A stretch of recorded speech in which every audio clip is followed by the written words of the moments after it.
Olimba lw'owulira emabega w'ebifaananyi bino ye mwannyinaffe Sarah Ssanyu kati ali mu kitiibwa ne Mukama Katonda waffe omulungi ennyo ng'ayimba nti mmeeme yange nja kunywerera ku ggwe, nywerera ku Mukama.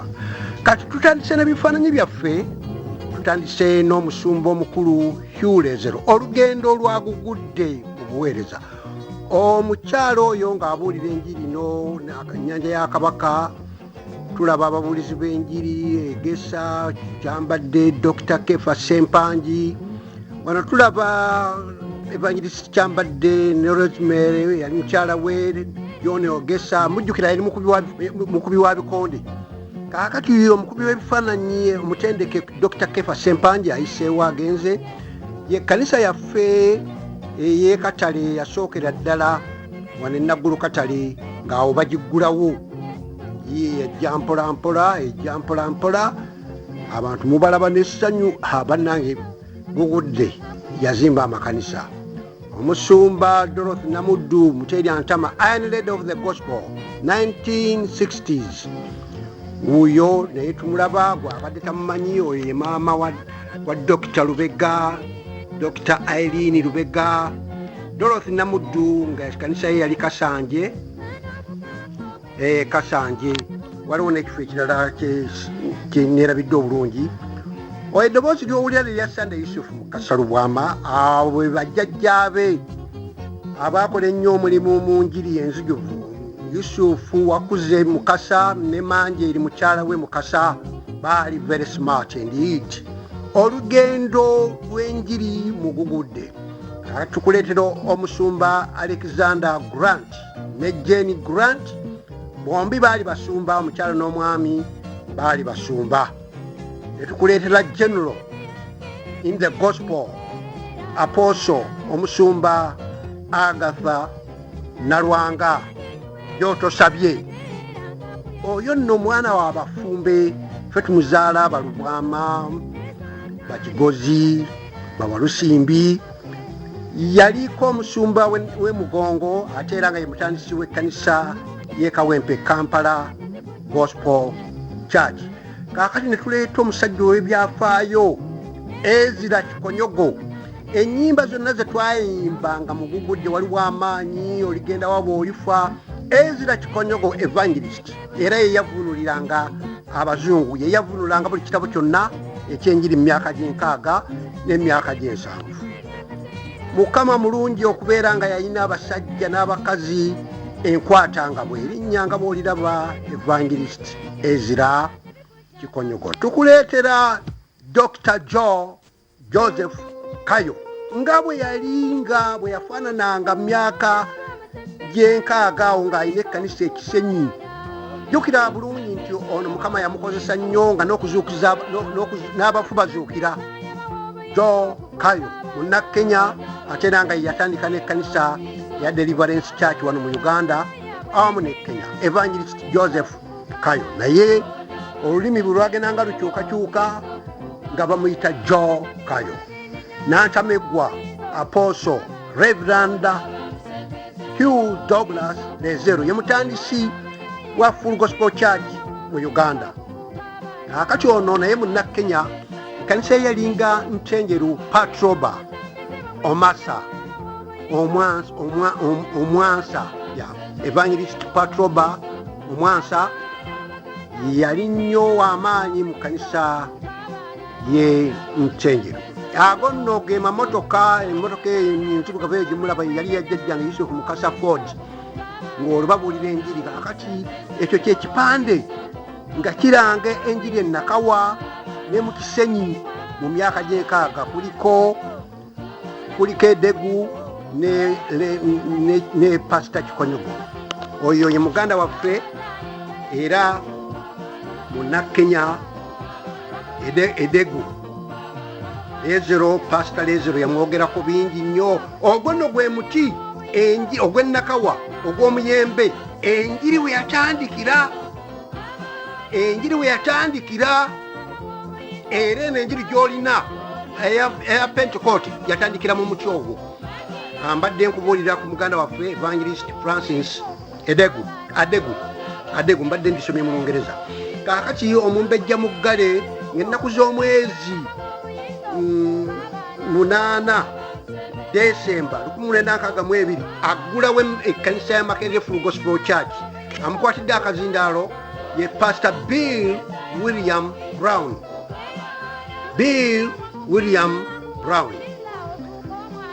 Ebifaananyi bino tubijjira ddala mu kitabo kiri ekiyitibwa The Gospel of Power ekyawandiikibwa Pastor Hugh Rezell ne mukyala we Audrey Rezell. Eyo tent weema Mungu mwema gye baatandika mu mwaka gwa 1961 era oluyimba olwa Eklas Kawalya lwasimbukaawo olwo oluggulawo pulogulaamu yaffe eno bannange ekkanisa eri Makerere. Mugende ebibi byammwe birinaazibwa ekkanisa yaffe eya Mungu mwema bwetu bwe yali tenti yali ya kiragala. Kaakati amangu nga ddala nga tuvudde mu tenti mu 1962 ne tujja n'ekkanisa eyo eyagugudde era nange kama kwogera Sunday Yusuf mu Kasalubwama ng'ennaku z'omwezi 8 Maachi 1997 mwe nalokokera. Eyo ekkanisa yaffe eyagugudde Makerere Full Gospel Church ey'omulembe nga yakulemberwamu mu myaka gy'ekyenda okuzimbibwa n'ezimbibwa nga ekulemberwamu Pastor Fred Wantat. N'ebyawandiikibwa byogera ku nnyumba ya Katonda empya ebiro bino mu Kaggayi essula 2 olunya olw'omwenda wagamba bwe bati ekitiibwa eky'ennyumba eno eky'oluvannyuma kirisinga kiri ekyasooka bw'ayogera Mukama w'eggye, era mu kifo kino mwendiwa emirembe bw'ayogera Mukama w'eggye. Katulabe ate mu Lungereza kyagamba ku nnyumba eno, the glory of this latter house shall be greater than of the former, says the Lord of hosts. And in this place will I give peace, says the Lord of hosts. Erinnya lya Mukama lyebazibwe. Amannya Sunday Yusuf Mukasa. Olwo lwe lugendo lwagugudde mu bifaananyi. Tujja kuba nga yongerangayo ebifaananyi bwe bityo.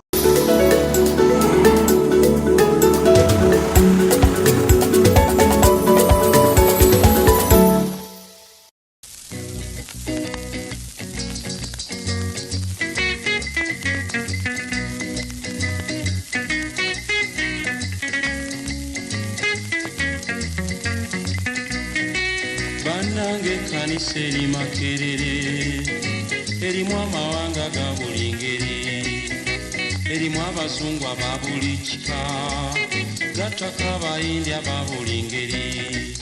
Nze naliŋŋaanya okuva gye nsoma, naye mweno ekkanisa nja kuyingira. Mulimu amawanga ga buli kika, Yesu akuyita agendayo olabe.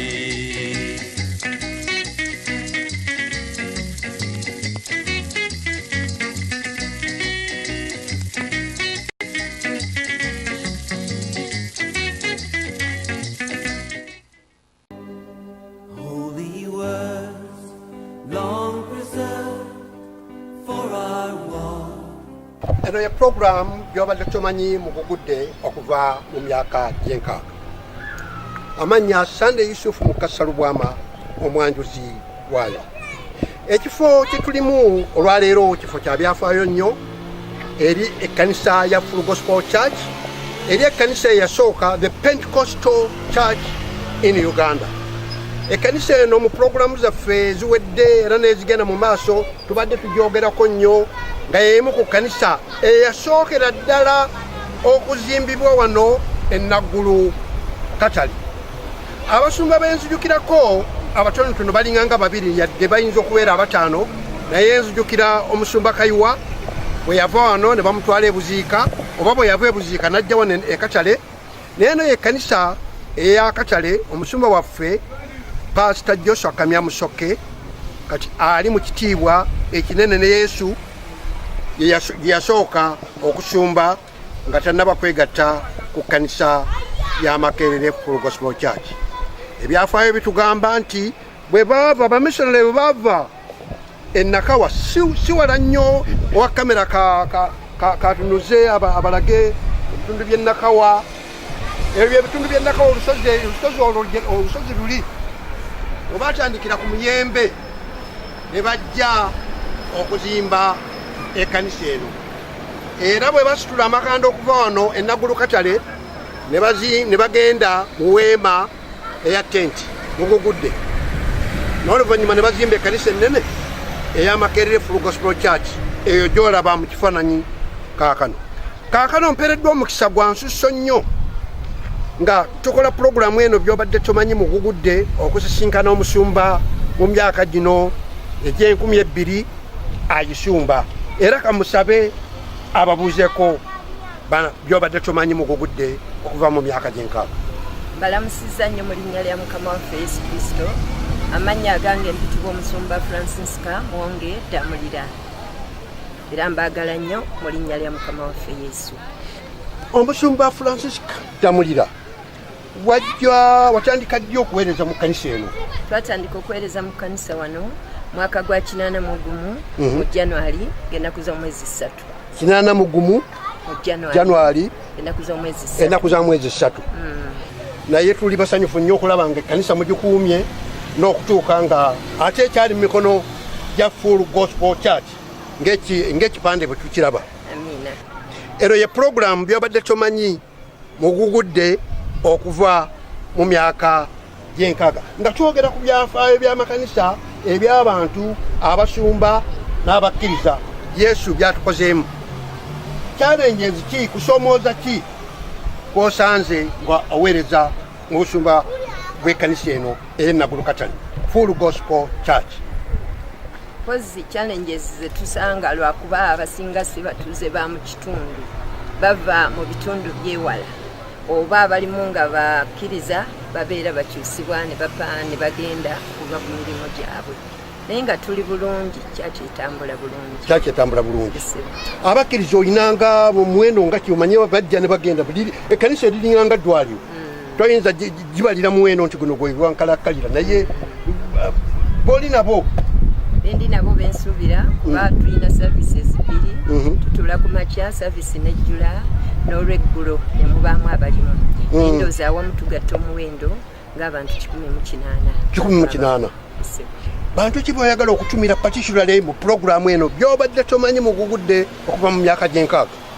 Singira ddala ntumira overseer waffe Musumba Paul Kinataama ne bonna bakola nabo ku nkiiko ne region officer waffe Musumba Sebagala ne zone leader Musumba Okwi Onesimus era nga ntumira awamu n'Omusumba Obedi Lubaiza we Makerere Full Gospel Church n'omukyala Lubaiza gali muganda wange bankumye nnyo. Amiina. Mu pulogulaamu eno yennyini twagala okubatwala obutereevu mu pulogulaamu yaffe ennene ennaku z'omwezi zaali 3 May 2010 nga Full Gospel Church ejaguza ebijaguzo eby'emyaka 5.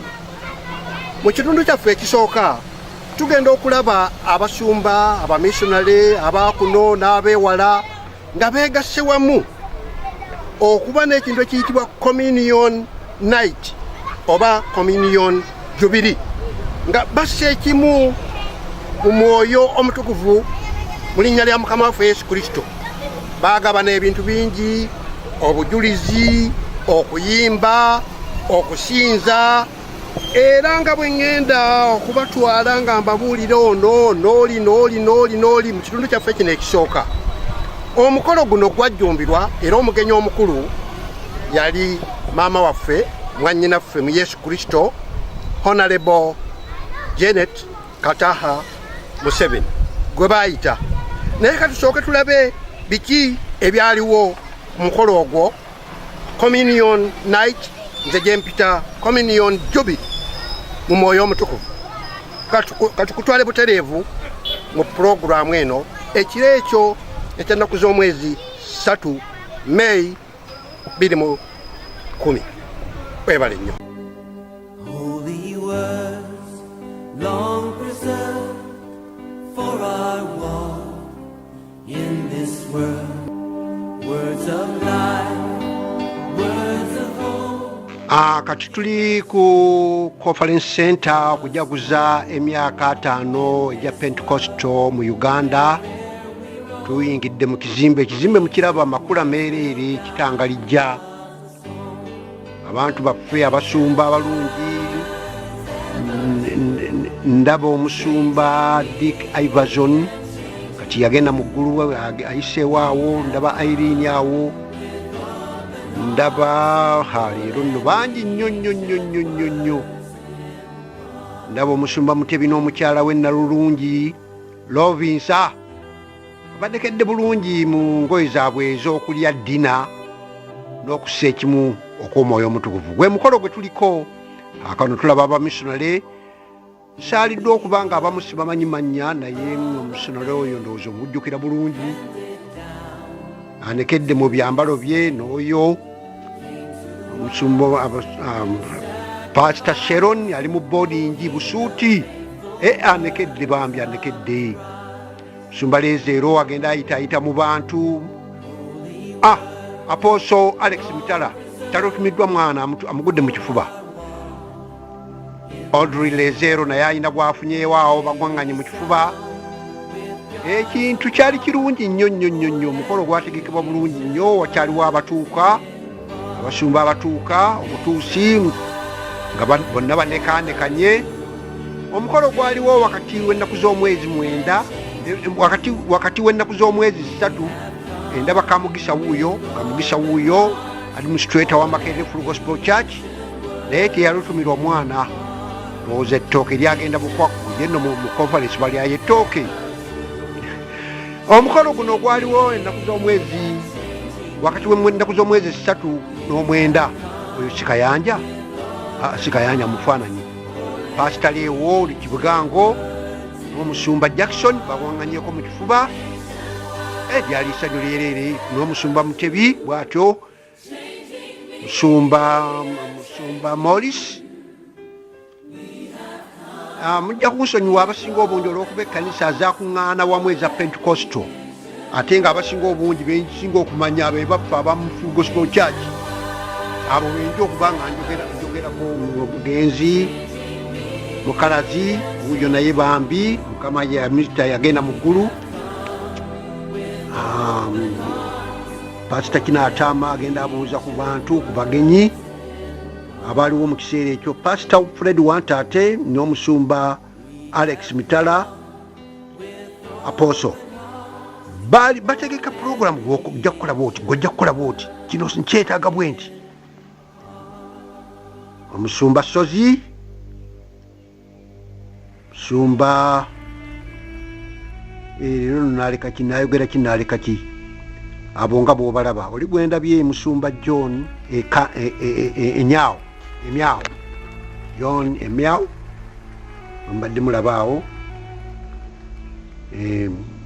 Kyaggulo kyali kyaggulo ekyokussa ekimu kw'omwoyo omutukuvu, era baasembera n'oluvannyuma era ne balya ekyemisana. Musumba Butch Doswet nga bali wamu ne Pastor Joseph Kibirige wa Life Church. Musumba Paul naye teyalutumirwa omwana. N'abannaffe bonna aba PA Give twali nabo baaliwo. Team Katende Choir Master Makerere Full Gospel Church ku ludda luli olwajjo. Asibe bulungi ettayi, tatera kusiba ttayi naye kuwa omwana oto yagimyumyula. Omusumba Ntale Makerere Full Gospel Church alina gwanyumya naye oluboozi awo. Omanyi oluboozi lunyuma awo ng'emmere neetera okutuuka ng'ejja ng'ate ne bakwano gw'oba otodde okulaba obalaba. Era abazungu nabo bakyenyigiddemu, abamisonale olowoozayo ava Hong Kong.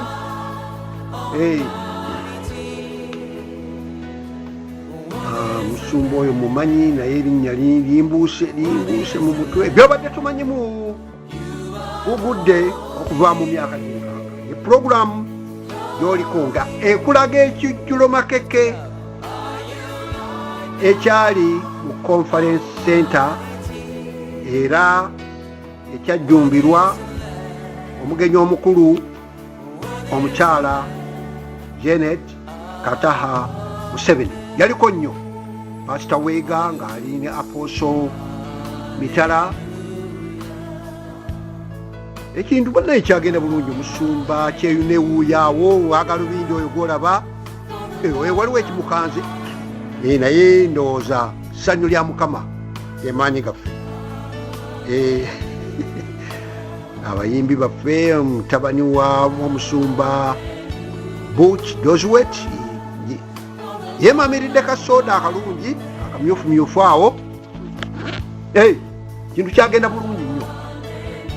Obuyimba obuseneekirivu nga bw'obuwulira mu background kyaba produce kijjulo makeke nakyo bakitulaze.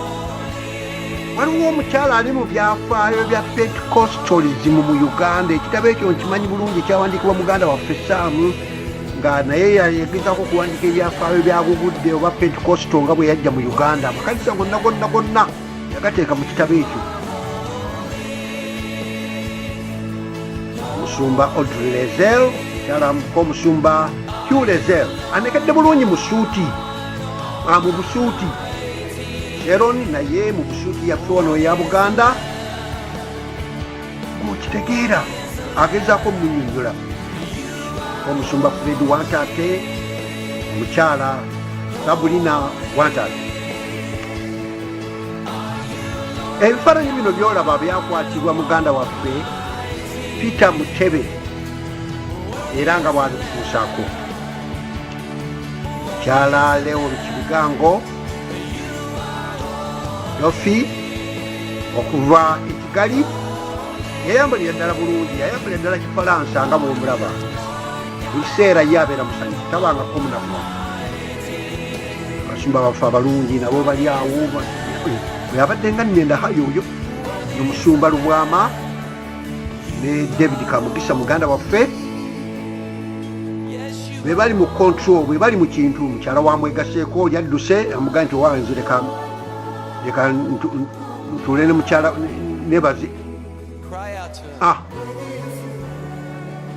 Era nga pate bwe zibeera wabawo okunyumya, wabawo okwejjukanya, wabawo obusekoseko, wabawo okwekwata mu nviiri, okutereeza enviiri. Omusumba Owundo naye yaliyo nnyo owa Deliverance Church uyo. Abagabuzi nabo nno tebatera nnyo okulutumibwa omwana, batera nnyo okunyumibwa ebibeerawo. Owange akatungulu kayidde bwagezaako okumutegeeza okumubuuza oli. Yes, Mukama yali mulungi wakati w'ennaku z'omwezi 3 May 20 wakati w'ennaku z'omwezi 3 May 2010 mu bijaguzo eby'emyaka 5 ebya Pentecostal churches oba church in Uganda.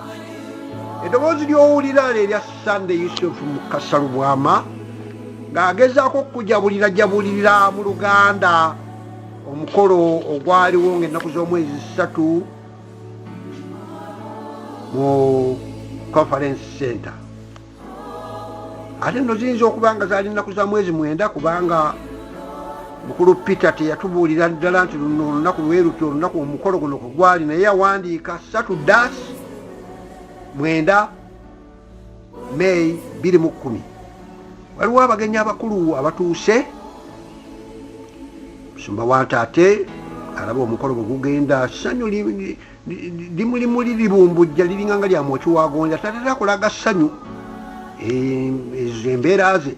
Kaakati bwe tutulaba omukyala muka President Honorable Janet Kataha Museveni atuuse era nga bamukubira mu ngalo. Kankuleko omukolo gugende mu maaso nga bwenzize nkunnyonnyola. Erinnya lya Mukama lyebazibwa. Tudde katebe oluyimba lw'eggwanga lugenda okuvuga.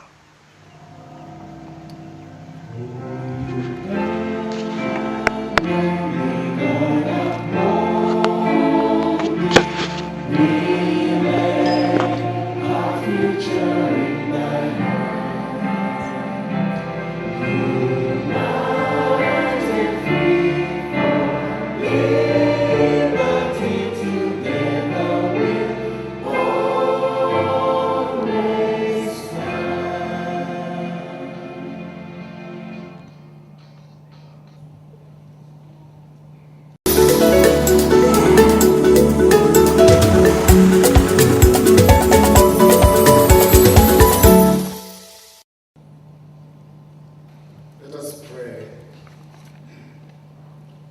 Heavenly Father, we want to say how grateful we are this day to be together here. A remarkable moment in your very presence. Looking back, Lord, 50 years since this Pentecostal movement set in this country, doing great things, revolutionize the work of the ministry here. We want to look back and say, Ebenezer, this is why you have brought us, Lord. Thank you so much for what you have done. Thank you, Lord of God, for the things that you have done, the miracles, the signs and wonders, the experience of power and authority against the evil, things that have been slashed down in the spiritual realm. We want to appreciate you, Lord, for your hand of work here and say thank you so much. We bless you for the men and women that dared it, that laid down their lives, and were able to pioneer this. Many of us have come in thereafter and we have enjoyed the fruit of it. And we want to appreciate you for all your achievements. And we know, God, that this is like a river that has been flowing 50 years. There are many debris and there are many things that have gone. There are many things that have been gathered along the way. We want to thank you for the way that has been paved. We realize, Lord, that there are challenges and things that we have experienced along the way.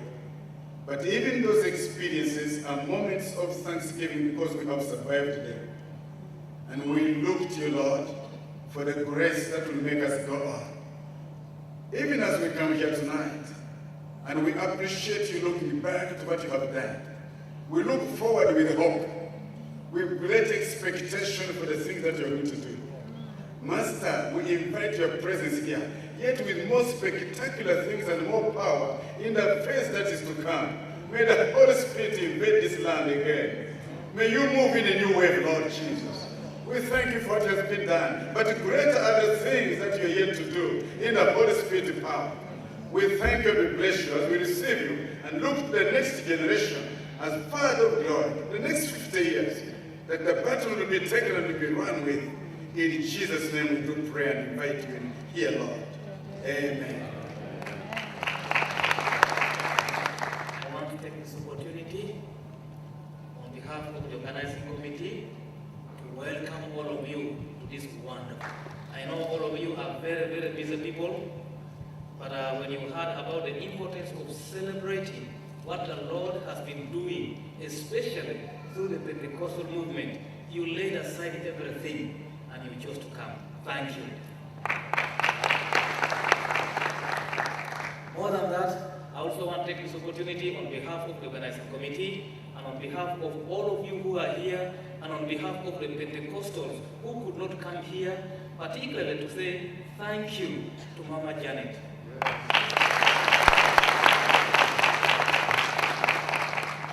All of us know how busy she is, but when we had an opportunity to have a chat with her, and we said, please, we would like you to honor this occasion with your presence, she gladly said, I want to be there.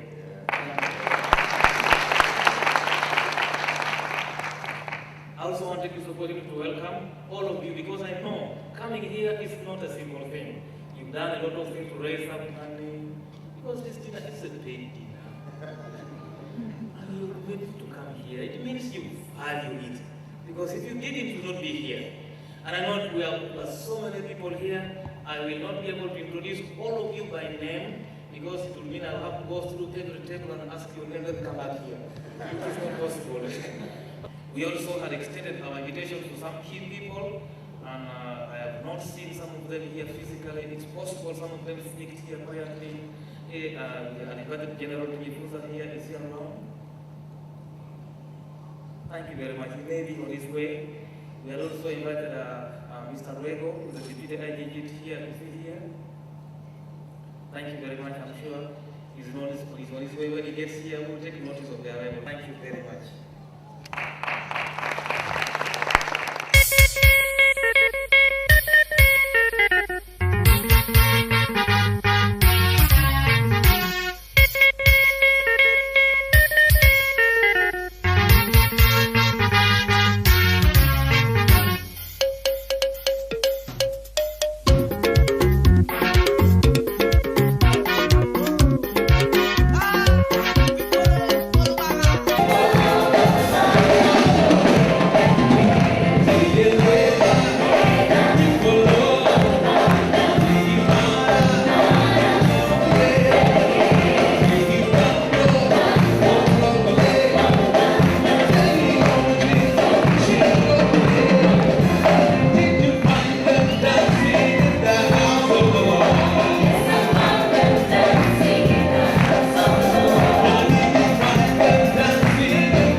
myaka gy'okujaguza 5 okoze bulungi era okyakola bulungi nnyo. Naye ng'omusumba Butch Doswet owa Elim Church tannaba kujja kwanjula bantu bagenda kwogera ku mukolo guno, era ku mukolo ogwo kankutwaleko okuwummula. Weebale nnyo.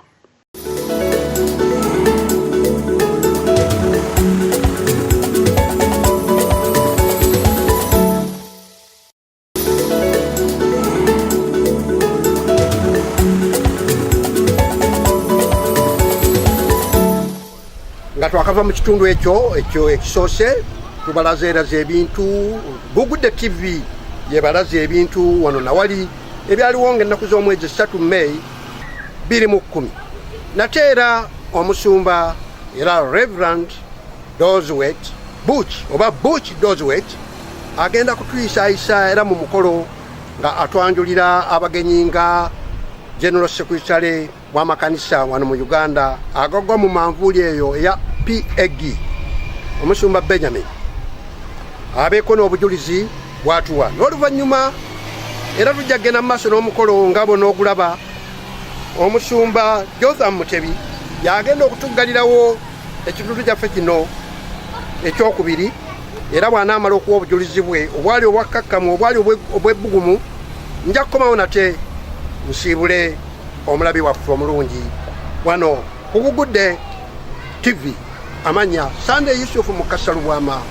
Programu eno byabadde tomanyi mu Bugudde okuva mu myaka gyenka. Our reading is from 2 Corinthians chapter 2, verses 14 to 17. But thanks be to God, who always leads us in the triumphal procession in Christ, and through us spreads everywhere the fragrance of the knowledge of Him. For we are to God the aroma of Christ among those who are being saved and those who are perishing.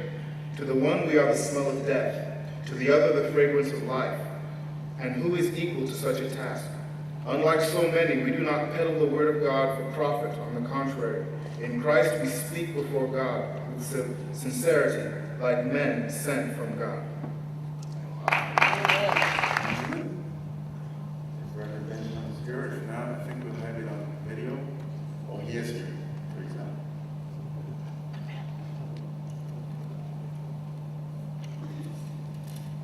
Our guest of honor, Mama Janet, all the leaders and guests, fathers, mothers, brethren, I stand here to testify of the goodness of the Lord. I humble myself before you because 34 years I was nothing. If this movement did not come with the power of God, I would not be standing here. I was the reject of my people, because when the movement came, people who were saved shared the gospel. But for me, I thought I had my religion. And I was a lab technician, so I thought I had everything. Until it came to a point that I became mad and left my profession. I thank God for his movement 50 years ago. But in 1979, I attended a film where a missionary called OK, his name was OK. I didn't know him very well. But when I saw the film, conviction came to my mind, but I didn't accept Christ on that day. When the secret of salvation was released to me, it was when there was a convention. And I went to this convention when I was not saved. But that Jesus feeling that I saw had put a conviction in my heart. I went with a set of questions. I thank God for people that God has put in them the love to share with very difficult people to deal with. Dr. David Umala was preaching in that convention. There was another preacher from Kenya called Patrick Chege. And when David was preaching, he answered all the questions. So I threw away the question, I threw the old Bible, I went and bought a new Bible. From that day, 1979, I have been seeing the goodness of the Lord.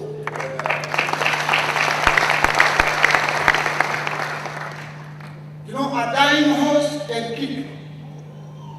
1 week after my salvation, the enemy of the kingdom of God hit at me, and I became completely mad.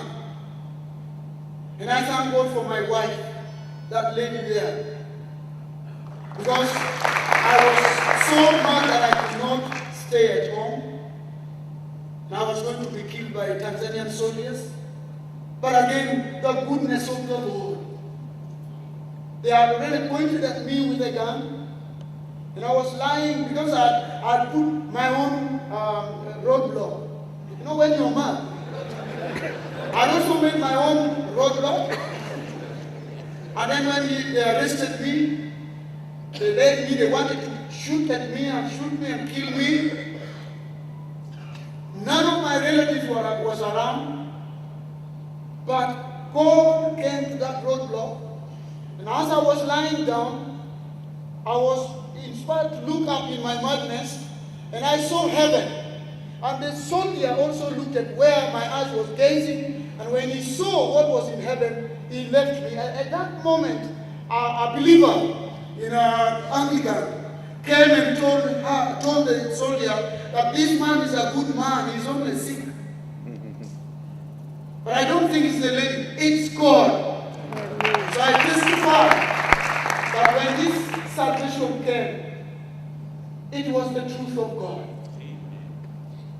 When people ask me that why are you saved, I tell them because God came and found me allegiant, mad, but He healed me. And now as I stand here, I don't serve Him because He healed me. I serve Him because He loved me, and I want to love Him. It is my prayer that everyone who has Christ in him or her, you are super protected. If I wish I accepted Christ earlier, I would not have been mad. But the Lord is good, because I did it in my foolishness. I thought religion could help me. When He failed to help me, God opened my eyes to see that there is truth in this book here, and there is truth in the people who are of the book, people who accept the gospel, because Christ in you is the hope of your glory. My prayer to every one of you, let us not make this movement become a monument. It must remain a movement. We must go with the Lord. Every step of your life must be spent, guided by the Holy Spirit. Because this world we live in is a dark world. The prince of this darkness will deceive you. But when you have the Holy Spirit in you, speaking to you through a still small voice, you will never make a mistake. You will go to receive what God had planned for you.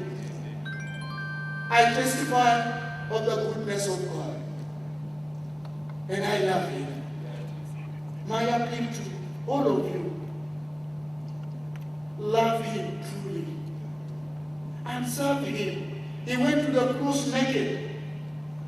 He died on the cross to save a madman. What had I done for Him? Nothing. But I know He created me. He created me in His image. That's why even when I was mad, He still came to me in my madness. Lord, I love You.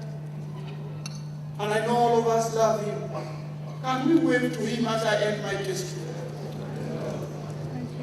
He's a good God. We honor You, Lord. Jehovah, we bless You. We worship You. We thank You for 50 years that You have given and breath on Uganda. What if it's here? What if it's God speaking?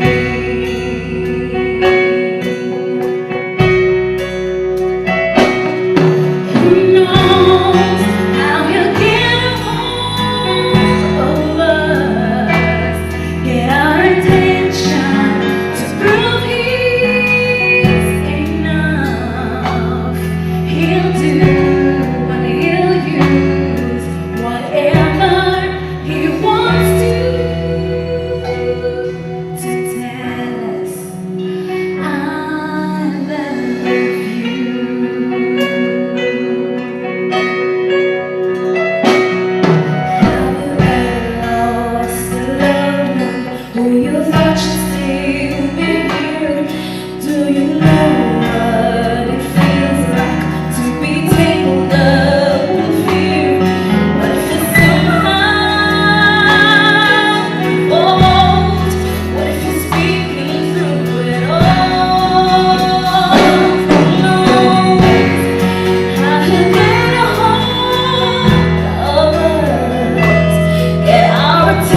Greer, General Secretary of PHE.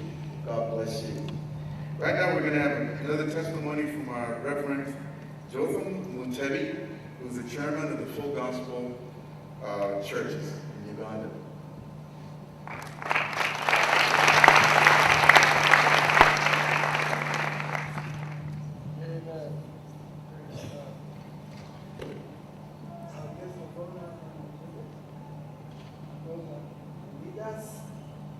And the brothers and sisters here, I'm so delighted to have this opportunity to share with you what is on my heart, what I believe God has done in my life through the pouring of the Holy Spirit and through His power of salvation.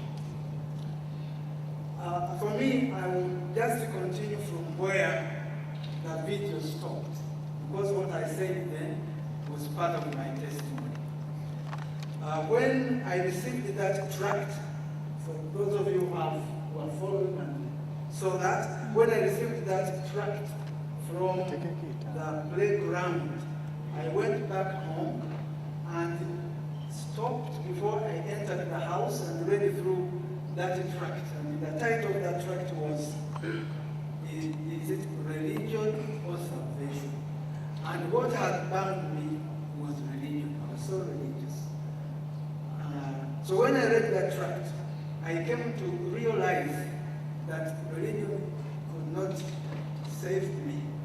But I did not get saved then. And shortly after that, I went to the village where I met my brother who had become a Christian. And when I saw his changed life, it was enough to tell me that surely there is something that can happen in a person's life. Because I had never seen my brother going to church, but the mere fact that he went to church and also that he was happy, it was a testimony to me. So I also listened to him when he was sharing with me. And I believe because it was religion, I think he was then talking to me or showing me that religion could not, but Christ could. And I remembered that when I was going to an Anglican school, we used to have prayers in the morning, and we always said, we ended our prayers in the name of Jesus. And so I came to realize that it's this Jesus that can save me, take out my sins, lead me to heaven. And on that day, I made a decision to leave religion but follow Jesus. And when I made that decision, I received peace, tremendous peace that I had never known before. My life was changed. I became light. Praise the Lord. Now I move quickly to what the Holy Spirit has done. I can say to those who walk in the Pentecostal faith. When I joined the Pentecostal church, we were told the truths that were not in any other churches around that they were, in any other churches which we knew. In the Pentecostal church or in the Full Gospel church, they taught us new truths like, oh, clap your hands, all you nations. And we practiced that. Come to the Lord with joy and singing, and we practice all that. And I can tell you, if we practice all the truths that we are taught, they are essential. They are for our good. When the time of Amin came, the time of persecution, the truth that we had embraced helped us a lot. Because when the soldiers of Amin came and found us in church and started shooting, some people might think that we were not equipped, but we were very much very well equipped. So when they started shooting, some of us knelt down, but raised our hands up and praised God in other tongues. Because we had been taught to praise God in other tongues. And when we did that, they were confused. Because in the service we were speaking Ugandan English, they started to go nearer to people to hear what they were saying. So they talked a bit. But one other important thing, when hands were laid on me and God spoke to me in prophecy, of course I knew what he said to me that I would do. So at that very moment when they were shooting at us, God said to me, you are not going to die now, because there is a work which you have not yet done. And I knew that. And God speaking to me in that kind of situation gave me boldness. Though the soldiers were trying to harness us to go out very quickly, and many people were lying down, and I could not. So I looked at those saints. They were very precious to me. I could not step on any one of them. And the soldiers wondered why I would not just run like any other. But God had spoken to me, you are not going to die now. And I knew I was not going to die, no matter what. I knew they would probably shoot my foot or whatever, but I knew I was not going to die, because God had spoken to me and He was with me.